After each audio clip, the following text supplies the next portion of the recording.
Menurut saya kasus Fufu Fafa ini yang menarik secara moral Bang Iwan adalah ada pernyataan begini. Ini yang bagian sangat penting menurut saya. Dia mengatakan silahkan tanya kepada yang punya akun. Bagaimana kalau secara hukum terbukti yang punya akun adalah Mas Gibran?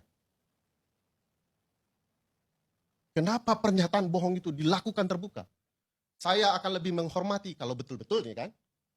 Mas Gibran mengatakan, mohon maaf, saya waktu itu masih sangat muda. Izinkan sebagai orang yang diamanahkan menjadi co-pilot negara ini, saya minta maaf. Maklumi betapa mudanya saya ketika itu. Mungkin semua akan respect. Tadi Bang Iwan cerita penghormatan ala Jepang ya. Bagaimana penghormatan ala Jepang juga harus dilakukan oleh para penyelenggara negara kita. Mengakui pernah salah. Obama itu yang dia lakukan.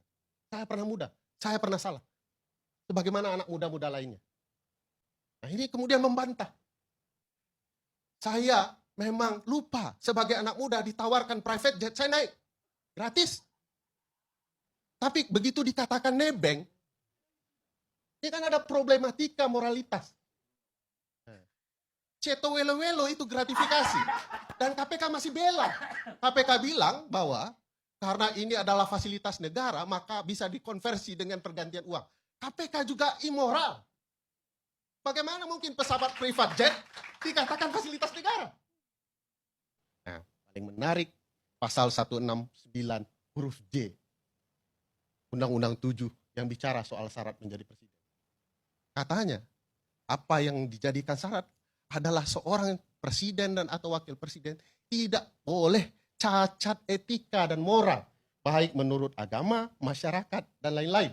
Bahkan disebutkan, judi tidak boleh, ya, zina tidak boleh. Apa yang dilarang secara etika oleh agama, masyarakat, jika itu terjadi, dia akan bisa di-impeach. Pertanyaan saya, kalau benar akun Fufu Fafa itu adalah Mas Gibran, lalu disangkal oleh Mas Gibran, terbukti secara hukum, bagaimana? Kita punya wakil presiden yang berbohong di ratusan juta, 200-an juta warga negara Indonesia. Anak-anak kecil kita melihat, begini jadi caranya jadi wakil presiden yang baik. Bohong saja di depan publik.